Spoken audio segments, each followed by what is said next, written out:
Yeah.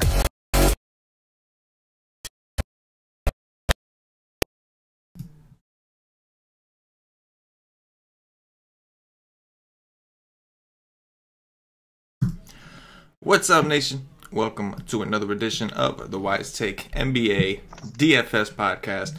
CK013 here. I'll be your host. You can find me on Twitter at CK_013, and I am joined once again by one of Wise Take's finest DFS analysts. He is the Wise Take NBA cash game expert. I'm talking about Mr. Stevie Brown. Get down with Stevie Brown. You can find him on Twitter at Stevie Brown DFS. Stevie, my man, how you doing, bro? Good, bro. Having a solid night tonight. Kind of watched Patty Mills almost fuck up my cash game lineup earlier, but bounced back a little bit. Got in foul trouble and got taken out, but I should be fine either way. Had a pretty decent lineup with Giannis in there. All those cheap guys that went off, like Mason Plumlee, Kenneth Williams, Jeff Green, all those guys. So looking like a good night tonight. Oh, yeah, man. I mean, I know in general, I know the content overall was awesome. I know, a lot of the guys you had in your article were great. You read a cash game article. I know Paulie's core was good. My cores on both sides are pretty solid. So hopefully a pretty decent night. I haven't been in the Slack just yet, but I'm hoping there's some screenshots. So from a content perspective, I think everybody was pretty on today overall. Yeah, these are the best kind of nights too. When all of our articles go off, like everyone's winning, then it's the best. Like you go into chat and everyone's having fun. Yeah. So we'll see. I don't want to speak too soon because I haven't actually been in there. But have you been in there? You looking around?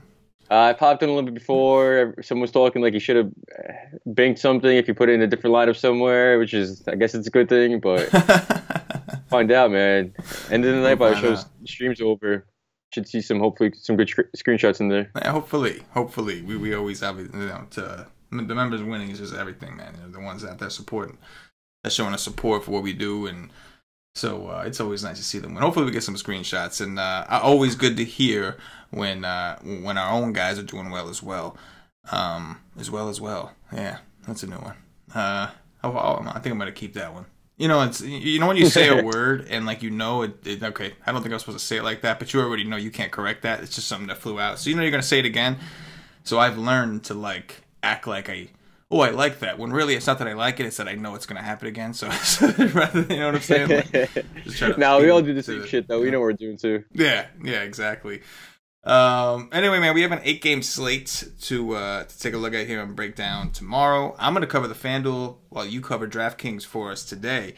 There are a couple interesting injuries that we know about already. It looks like Kyrie Irving is expected to miss, so we will talk about Terry Rozier in a second. I know Kyle Lowry is doubtful, and I know there were a couple that we got. Rose is out. Jeff Teague is doubtful as well. I'm sure there's others out there that I'm kind of missing, so we can go position by position. Hopefully we discover these. This is a first look for both of us, so while we do a full position by position breakdown, I think what you should be really looking for when you listen to a show like this is more so the thought process. And some of the stuff we say is still going to be good tomorrow. Some of the stuff won't because of injury news, things like that. But I think it's important that you pay attention to how the initial reactions when you're doing your first lineup builds and you're building your dummy teams, and be ready to pivot accordingly based off what you pick off from these shows. So Stevie, I'm gonna start with you, bro. Looking at DraftKings, stay above 5K over there. I'll stay above 6K on FanDuel. What do you see? So right away, just from first look, of course, again, seems like a lot of these guys at point guard could be chalky. We got Lowry that's doubtful. Hero's out. Jeff Teague, who's doubtful. So it's opening up a lot there. But from the upper end, 5K and above, I like Westbrook. He torched the Magic already once. He's still been playing really well, although he's still not shooting great, but he's attacking the rim a lot more. He's still getting triple doubles close enough to almost every damn game. 11-4 is tough, and it's in a position too where I said there's going to be a lot of other guys I like more. Terry Rozier opens up without Kyrie, going against the Cavs. It's always nice there. We'll talk about Van Vliet. He's a little cheaper. I'm going to like him with Lowry out against the Sixers.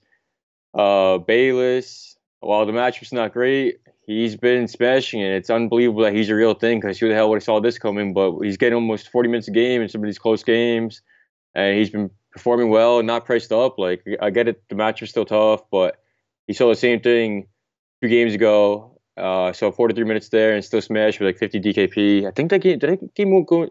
Oh no, it didn't go into overtime, but still 43 minutes and 51 DKP. It's a tough matchup, but how can you not go right back to that there? Um, Reggie Jackson was interesting. So I liked him a little bit tonight because we've been seeing finally games where he's been getting stretched out to the 35-minute plus mark every game now, and I thought that'd be a little bit reliable going forward. But again, right back to what we should have all seen coming tonight. I think he's seen only 22 minutes. Yeah, and he was still playing well in those minutes, but just didn't see the run. So I don't know. It's back into a back to back. He's versing the Knicks. Like you always want to pick in the Knicks, but it's a whole other guessing game with his minutes. I'll take some shots on GPPs, hoping he gets that 35 minutes again. But I'm not really gonna go back to him in cash games and shit like that. So off him. Dennis Smith Jr., another guy who I wanted to play the first game, so I thought he'd see around 30 minutes or so, and he probably would have if he didn't get those two early fouls. So of course, man, both Knicks fans so excited. Damn, like first game, Dennis Smith Jr. I can't wait to watch him play. But he got two fouls in the first like 4 minutes. I was like, oh, there goes that. He got pulled pretty early there, but came back in. He played all right. Didn't do anything special. Hash percent always great. Like Detroit kind of kills fantasy production, except tonight apparently. Only the guy too from the upper range I'm looking at is Louisville. The game log watch is gonna be off him a little bit in this appealing matchup because they see 21 minutes last game, and they don't really see a blowout. It's an 18-point game, but he got pulled really early with starters. He didn't close the game because all the starters got pulled early. So I have no problem going right back to him. Otherwise, in point guard range, going down to the bottom, like I might take another shot on like Schroeder. He's kind of hit or miss. Like he can dud your lineup complete with like a 20-point game. But when he's getting these 29 minutes or so, like he's been performing well. And he's been getting above like 25 DKP the last 4 or 5 games. Most of those above 30. He's only 4'8". And he did well against Orlando last time. No reason to be afraid of that matchup again. So I'll probably go right back to him there. Pat Bev came down to earth a little bit. I'm not gonna. I mean, I'll see what ownership comes out. If people are gonna be off him now because they saw the last 2 games he did a little bit, then yeah, I'll go right back to him. But when we saw the potential he has with Gallinari out, and I think Gallinari is doubtful too, right? I believe so. Yeah, if Gallinari is gonna be out again, then I'll ownership's not on him, then I'll take a shot on him if everyone else isn't. But that's really gonna be it for me.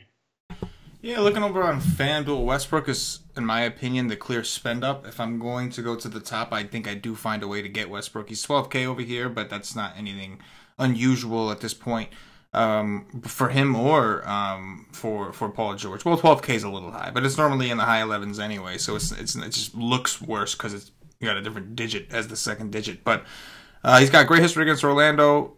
These guys have played some pretty good games, like you mentioned, so far this year, at least one. And this could be another one. If you're not looking to spend all the way up, and that's going to depend on what money we have to spend elsewhere, Terry Rozier is the next guy that strikes interest. He's 7K over here. Seems very expensive, but we do know he does have the upside to go 40 or more. He happens to be playing Cleveland, who is terrible against point guards. So the 7K is going to give you some pause and make you think about things. But I think those are the 2 main guys that stand out the most. I don't mind Dennis Smith Jr. at 6'8" either. But in his first game, he didn't even have a practice, so I'm not going to hold him too accountable. But he only played 25 minutes against Memphis, and that was a close game. So it does look like the Knicks still aren't really too concerned with necessarily winning the game as much as they are taking a look at certain players together.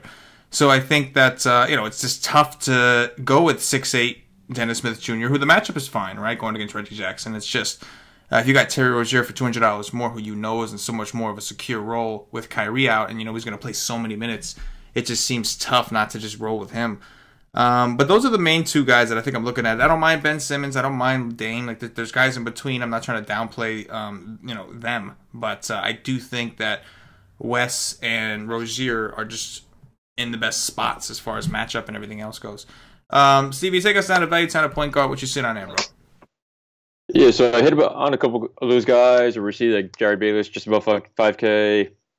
Van Vliet, he's on the bottom end there. I think I'm looking at too, like a lot, is Shai Gilgeous-Alexander. The matchup against the Hornets pretty nice. He's been seeing minutes now. People think it's a little bit more scattered, but again, he saw 26 last game. He didn't close the game either. It was a blowout where he pulled him early, and he still played really well there. Where he's 4-4 in this decent matchup, he's been showing a lot of flashes of upside too. So he's getting like 35, 37 DKP the last couple games. I'll definitely go back to him if he's going to get stretched out to like 30 minutes again or so. Otherwise, it's really most of the guys hit from just people who are benefiting from the injury news, like Bayless, Van Vliet. I can't really see. I'm not going to take any more shots in Kadeem Allen. For me, the Knicks are a giant mess still. Like he was good for a few games and was like min price, but not anymore for me. I'm just gonna stick with those three mostly. Corey Joseph's fine. Matchups appealing against the Lakers, of course, but I don't know. We haven't seen much of a ceiling from him recently, at least. Even with Oladipo out, when he's not sharing minutes with Tyreek, so I'm kind of struggling to go back to him. But yeah, it's gonna be just those main guys for me. Yeah, I got you, man. Under on FanDuel under 6K, I think that Van Fleet is someone we can take a look at if Kyle Lowry is in fact out. He is doubtful, although I wouldn't be surprised if Lowry ended up playing. He's from Phillies, but anyway, he's listed as doubtful. So assuming he is out, Van Vliet's a guy we can take a look at. I don't love that price tag because his minutes aren't necessarily, they haven't been as defined, even with Lowry out in that last game.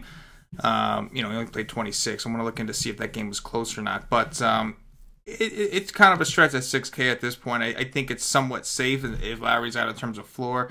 Just concerned about the upside. Bayless seems like the guy that would make more sense at the same price, 5.9, if Teague is also out. We know Rose is already out. Teague is doubtful. So if they are out, I'm fine with going to Bayless. The guy has shown massive upside. The last time he played Memphis was 2 games ago, and he went for 51 after playing 43 minutes. So at 5.9, I really don't mind it.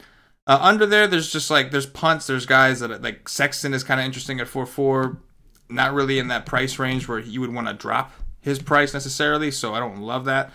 But you can always take this position and go with the punt. But I kind of like what I'm seeing so far. Like, especially if you are playing Westbrook, I think Augustine could be considered at 4.6. Especially if you are trying to play Vooch and you're trying to come to a game stack. I don't like playing Augustine a ton. But this could be a matchup if this game does stay close. I do have concerns with this game being in Oklahoma City. I prefer it to be in Orlando in terms of keeping the game close. I do think Oklahoma City is a significantly better team overall. But, yeah, I don't see a ton that I love here in terms of punts. Maybe things open up tomorrow. Other than that, you can just, pick your punt on FanDuel if you'd like. Just designate your 0 so you don't play the game of, one of these two guys is going to be my lowest score, and then they both give you a 5, and you're kind of fucked. It's like sometimes it makes sense I'm just going to go with a min-price player and make sure this is my 0. Move us over to shooting guards on DraftKings. Stevie, what do you see over there? So shooting guard, even though we have a decently sized slate tomorrow, the most expensive player is Jimmy Butler at 7.5, so it's not going to be a lot to pay up for there. But again, a lot of these guys are multi-position eligible, like Terry Rozier, Lou Will, like a lot too. So I didn't really talk about him in point guard because I don't like him a lot, but Kemba. He had another actually decent bounce back game for once, but other than that, he's been cold. So the matchup's nice against the Clippers. So if I'm not going to have my shares of Kemba, I don't mind taking Jeremy Lamb there to kind of hedge myself a little bit. But so Lamb on the upper end, Rozier, Lou Williams again. And then it's going to be a lot of the same guys there. Bayless, and all the way down to Terrence Ross has been interesting. He burned people last game where he scored, I think, under like 10 DKP, even though I saw just around the same minutes because he shot awful. But previously before that, he was smashing his price tag every single game. It wasn't priced appropriately, and it got priced down at some points too. I don't mind, because I want to take some piece from Thunder, I don't mind running it back with Terrence Ross there. I'm not going to expect he has another awful shooting game there. So that's shooting guard is not the most appealing position for me, so I'll kind of take my safety spots there, like Rozier, Lou Will, some shots in Jeremy Lamb, PvP, Reggie Jackson, Bayless. The only other guy I don't really mind too, above 5K, is Smart with Kyrie out. He's going to see the minutes, of course. It all just depends on the production. Like he can, with Kyrie or without Kyrie, he can get you a 15 to 20 point game, or he can still go for like a 40 point game. But it's Cleveland. We love picking on them. So I'll probably have some shares of him there.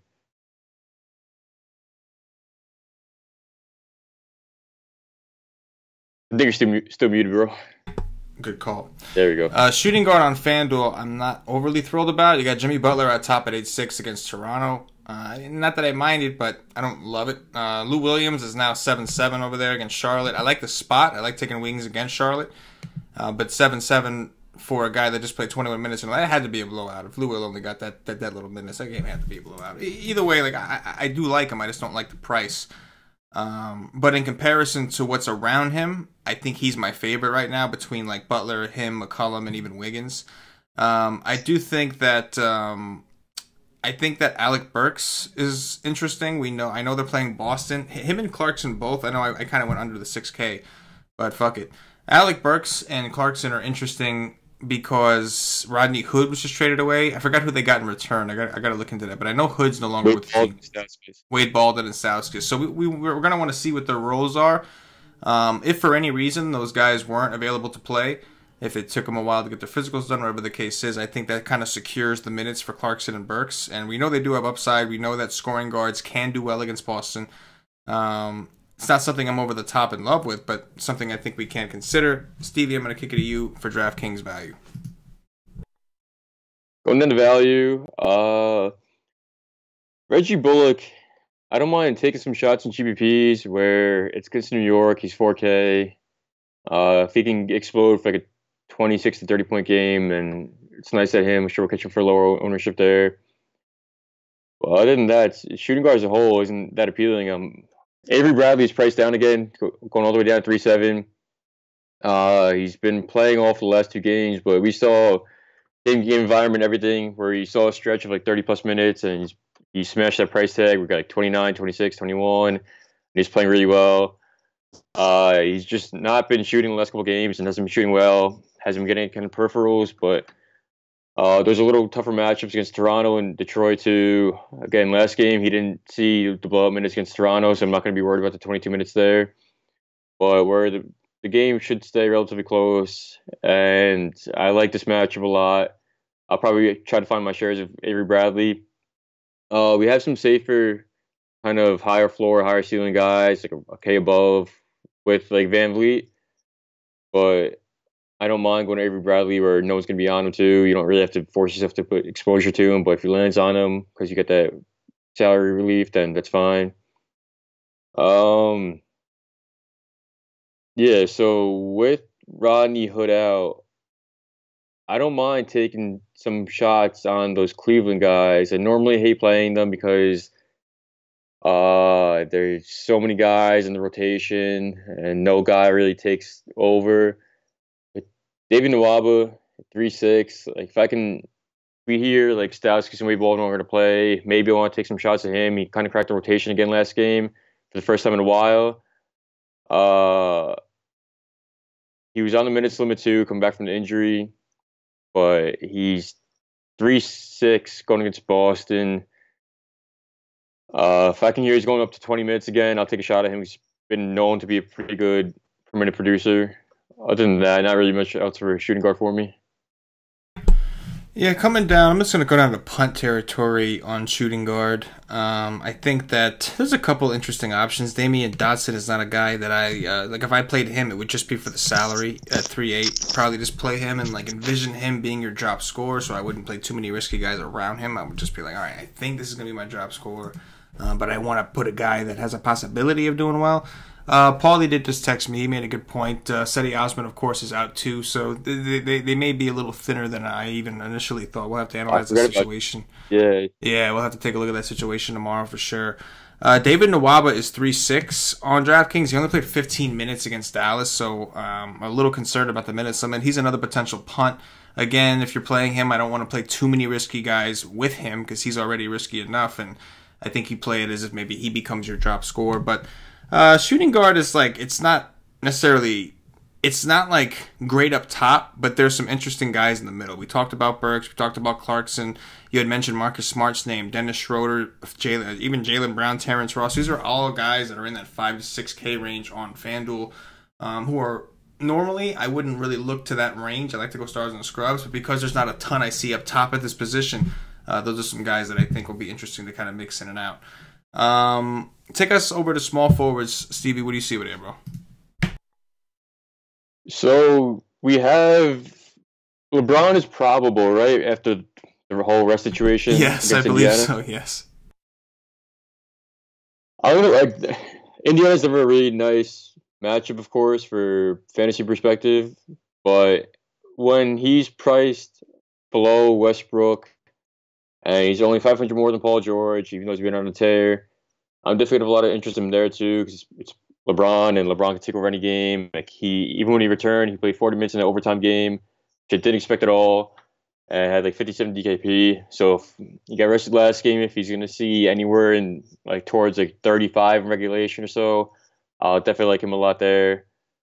Kawhi too. You gotta love Kawhi. No Lowry. He really burnt me, and I'm sure a lot of other people last game when Lowry rolled that last second.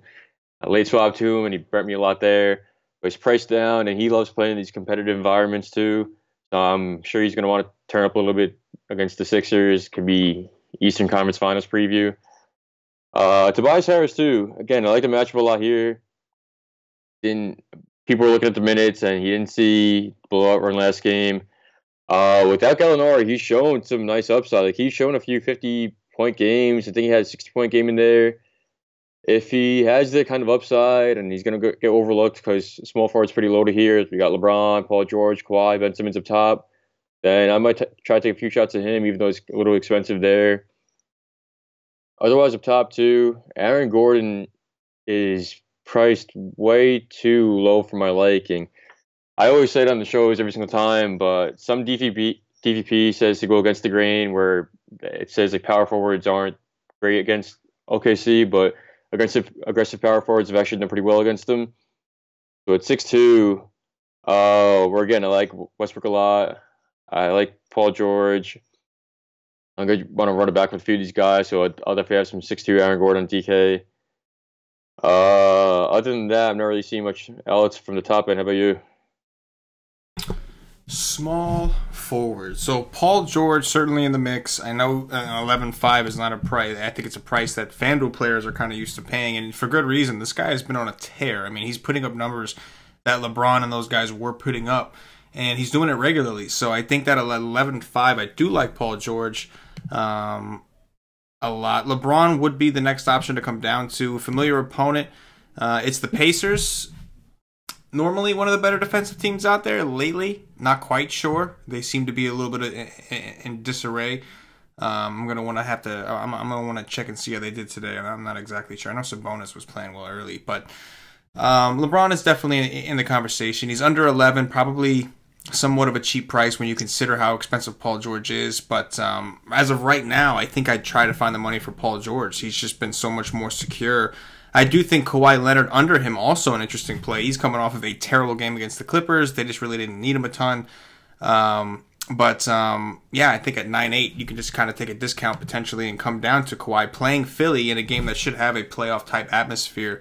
I can get behind that. Tobias Harris's price, there's actually some decent options. Has come down. He's 7.8 now, going up against Charlotte, in what should be a pretty fast-paced game in general. He's another one, had a couple rough games, but he played Detroit, played Toronto. A little bit of a different situation playing Charlotte, who struggles defensively. That's probably it above 6K, but that's a lot of names. I mean, if I had to rank these guys right now, I think PG would be my priority, with Kawhi coming in second, then Harris. It's not that I don't like LeBron. I think I could come around on that, but I kind of like the people he's sandwiched between a little bit more as of now. Take us down to Value Town, Stevie. What you see down there? So the one guy who actually, I don't know if I did a show with you or Paulie last time, I was talking so much shit about him too.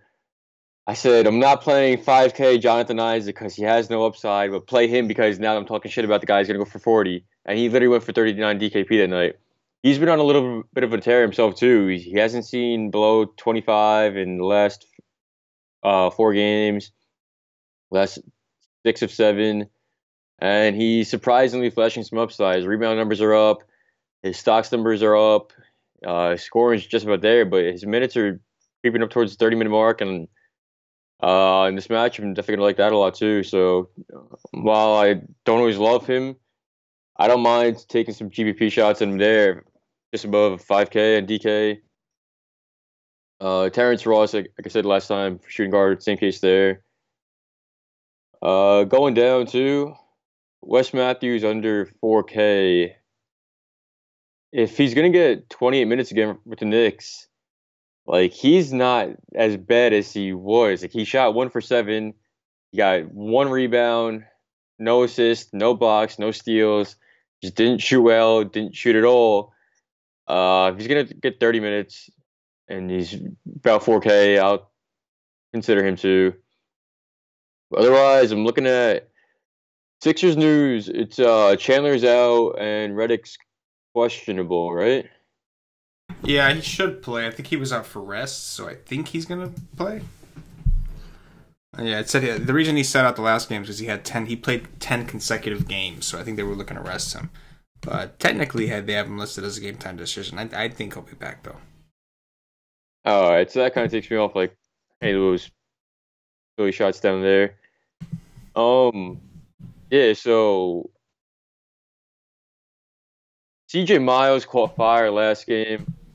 It was kind of the reason why Toronto was able to blow out the Clippers without like the main guys from the Raptors smash value. Like he shot really well. He was just above 3K where he is now. If he's gonna see 22 minutes or so again, I don't mind taking a couple shots at him where he's a guy who loves to chalk, and if he keeps shooting and he's on fire, he's gonna keep shooting and he's gonna smash his value. So it's cheap. He's a ton of variance to him. A lot of volatility, can get you an 8 DKP night if he starts shooting well. But again, he went for 26, so that's always possible. From small forward at the bottom range, it's really gonna be it for me. Yeah, on FanDuel coming down here, Justice Winslow I think is worth consideration. He's been playing like shit, but he is a guy that typically plays a lot of. One of the few players on Miami that you can usually rely on for decent minutes. Isaac is 5'8". I'll admit he has been on a tear. I'm gonna want to check the injury situation with what's his name, Simmons, Jonathan Simmons. Want to see if he's returning at all, just to make sure there's not an extra body there just to fuck with those minutes.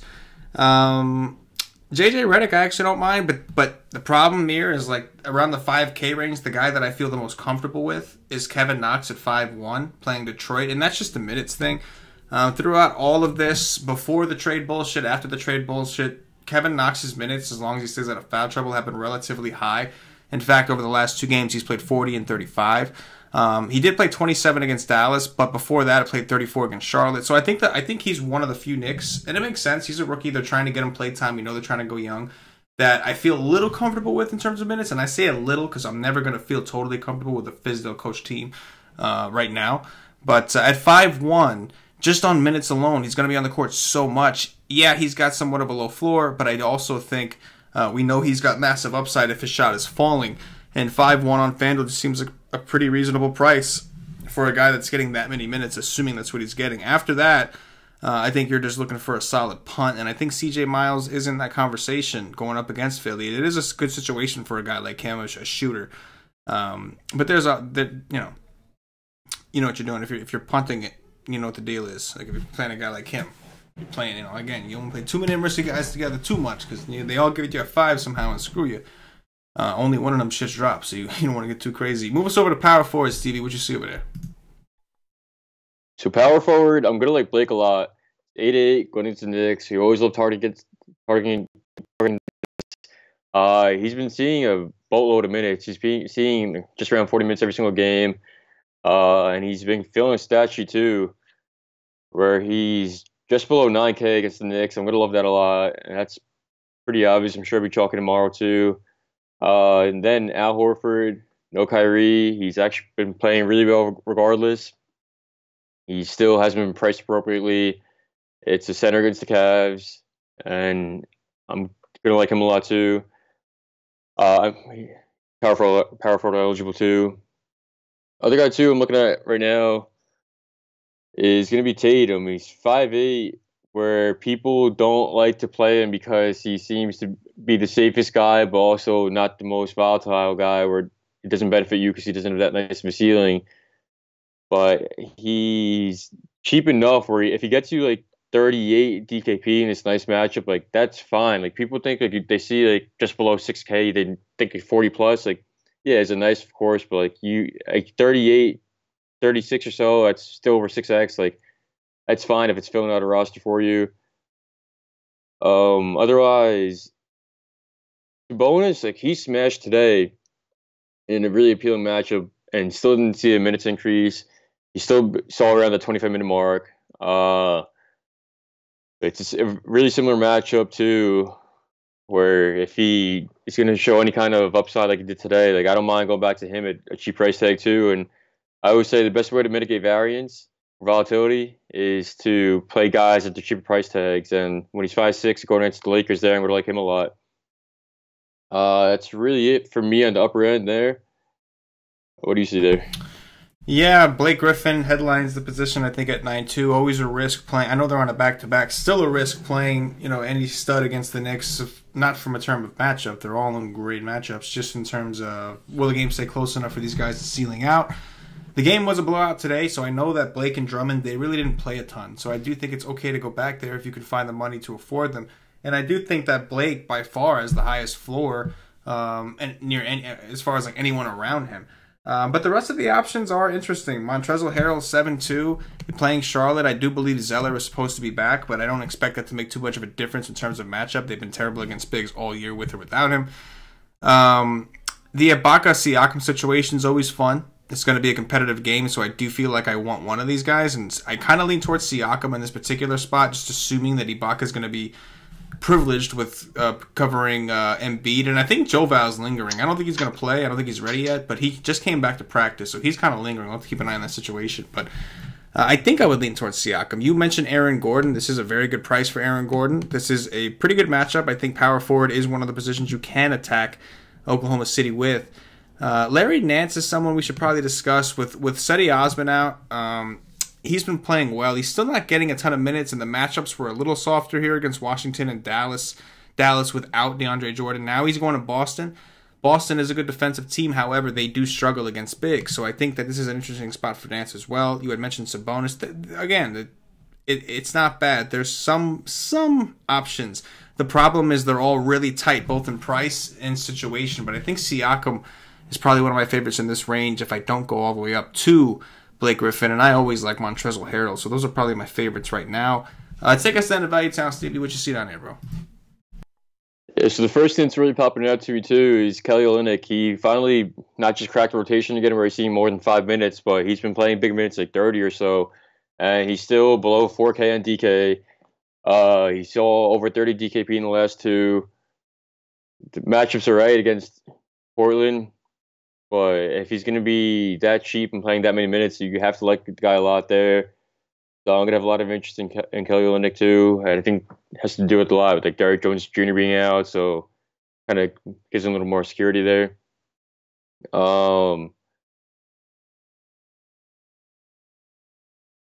There's Luke Cornett had a huge game last game. I don't like... I can't imagine him getting above the 20-minute mark again with DeAndre Jordan back. But if I want to take a shot at him, maybe they try to use him a little bit to draw Drummond out, like stretch him out of the paint. And if he's getting his threes where Drummond really can't guard him out there, and he can catch fire in his 20 to 25 minutes and get value there. Otherwise, I'm not looking a lot on the bottom of there. I never played Gordon Hayward. It hurt me maybe once this season with or without Kyrie. He's really shown no upside, maybe other than twice this season. Against the Cavs, it's always nice, but I'm not going to go back to him, try to burn myself there. That's really it for me. Yeah, I think that, so Kelly Olynyk has been playing really well these last couple games. The problem is his coach is Eric Spoelstra, another team that just can't seem to set rotations and stick to them. But there was a little bit of a build-up. He played 17 minutes against the Knicks, 22 against the Bulls, 30 against Oklahoma City, then 34 against the Pacers. At 4.5, he is someone I can consider. Again, it's always scary to trust one of these coaches, Spoelstra, and there's a lot of them out there, Fizdale and all these guys. But at 4.5, I do think that the price is right. Taj Gibson right under him, also someone to consider. He's another one, that's like the one player on Minnesota where you don't know if the minutes are guaranteed because he does swap out with so many dudes around him. But at 4.3, I do like the spot. He played 36 minutes against Memphis in the last game. That means absolutely nothing because this game could have a completely different flow. But still, 22 minutes against Denver, he still managed to put up 23, which wouldn't kill you. So at 4.3, I think he's in the equation. After that, you're looking at your extreme punts. I think that Ivan Robb is kind of interesting. If enough people Jamaica Green's questionable too, right? Yeah. He's questionable with his knee or whatever. So if he were to miss, I think that we could take a look at Ivan Robb as a potential punt on FanDuel. Move us over to center, Stevie. What you got over there? The first thing you got to love, of course, standing right out to everyone, is Joel Embiid. 10-5 going against the Raptors. A lot of people are scared of the Raptors matchup there because they are so used to the stigma of the Raptors being good defensively. They have no big body they can stick on Embiid. Siakam and Ibaka are both relatively decent at defense, but they're way, way undersized for Embiid. He should dominate them down low. He's been showing a floor, an absolute floor of 50 DKP and consistently hitting 60. I like taking him again in these matchups because he likes playing up too, where he can talk a little shit, start running his mouth. So I'm sure I'll have my fair share of him and want to pay up there. But center is kind of loaded too. We got a lot of these guys who aren't really power forward eligible with Towns, Vucevic, Drummond, all those guys. So I'm sure he'll be heavily owned, but it might be a little more scattered than we think. But then same thing with Blake too. I love Drummond. He's another guy. He's way underpriced, especially for the matchup. Again, didn't see a lot of minutes in the last couple games. Clippers with the blowout. And it's a center against the Knicks. Although they have DeAndre Jordan, he's just too cheap for the matchup with the pace there. Towns is still going to be appealing. The matchup, of course, against Memphis is always a disaster. But when you have someone who has that high of a usage that he has, is that much of a focal point of the offense, and he's playing that many minutes, you have to like him a lot there. I'm not really going to take any more shots on Marc Gasol. He just looks way too uninterested for me.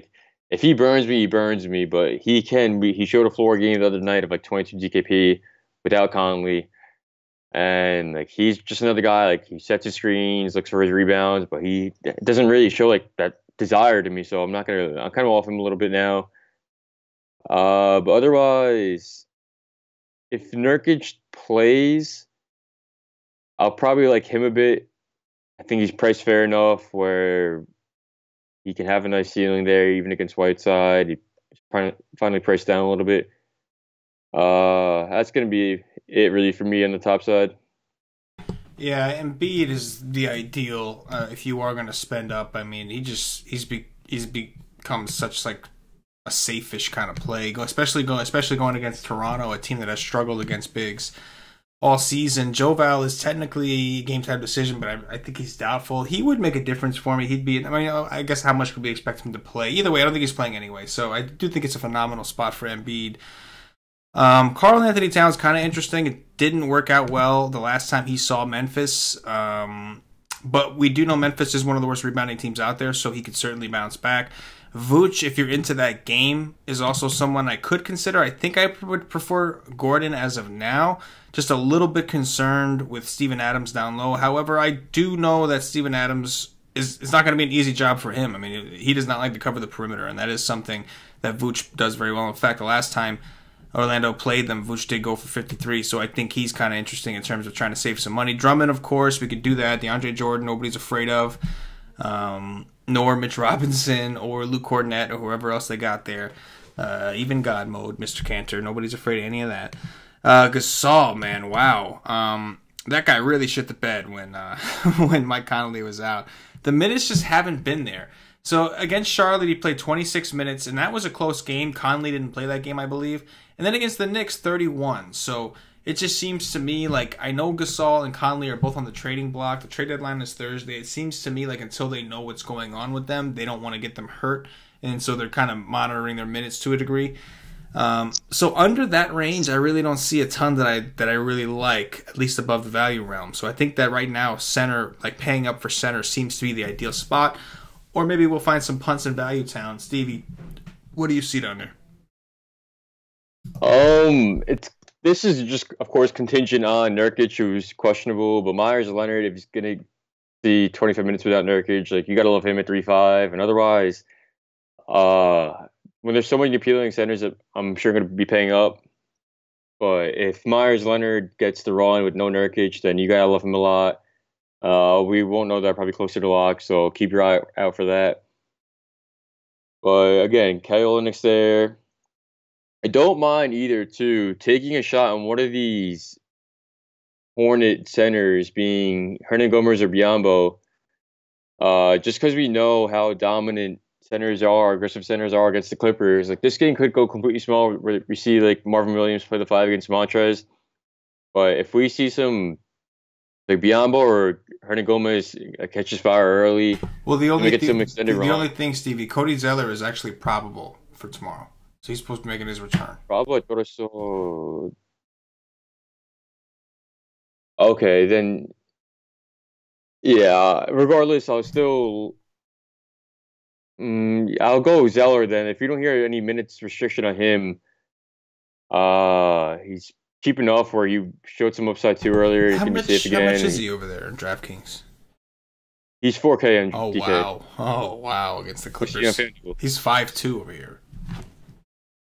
Yeah, and like even when he comes back, he was only playing like 20 or so minutes beforehand too. Like if he comes back like from like a month, almost 2-month break, like what is he gonna be restricted to? Like 15, 20 minutes? If I'm gonna see like 20 minutes from him, that's at 4K against the Clippers. That's gonna be pretty much fine for me there. Like I'm not gonna be scared off him. Yeah. But again, like I kind of want to hear something. Yeah, I'm with you. I want to hear the news. It's a hand injury, so on the one hand, you're like, it's just his hand should be fine. The problem is he out of shape, and that's where it comes into maybe they do put a minutes limit on him. Yeah. He's out of shape, and that would make things murky. But 4K on DraftKings, man, that's really, we're going to want to do some investigating on that tomorrow for sure. The only other guy too I see down here is Boban. He got some run the last 2 games. He saw 17 minutes, but I mean, of course, that's a lot for Boban.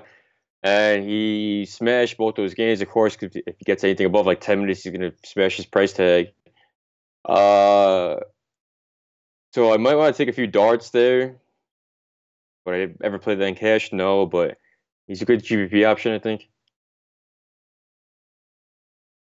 That's it for me in the bottom. Yeah, I think Boban is the punt. Like, if you want to punt center tomorrow, if you don't want to spend up, Boban is your guy. You drop him if he doesn't play. Again, you can't play too many risky dudes with him because he is somewhat risky. He is risky himself. But I agree, he's played in 2 straight games. In Detroit, you can make the argument that they needed him. Or is it 3 straight games? 3 straight games, I think. In Detroit, you can make the argument they needed him because it was the Twin Towers down low. But against Toronto, I don't think that was necessarily a neat situation as much as I think they were looking for a spark. They used Boban to try to spark him a little bit. So he's in the mix. He might not play. So if that happens, maybe he drops for you. But at 4-1, he's a punt with some upside for sure. You brought up Zeller. That's an interesting situation. We're going to want to monitor that. I would imagine he's going to be on a minutes limit only because of how much time he's missed. But yeah, it sounds more of like a DraftKings thing. At 5'2", you wouldn't really want to drop him. Yeah, you know?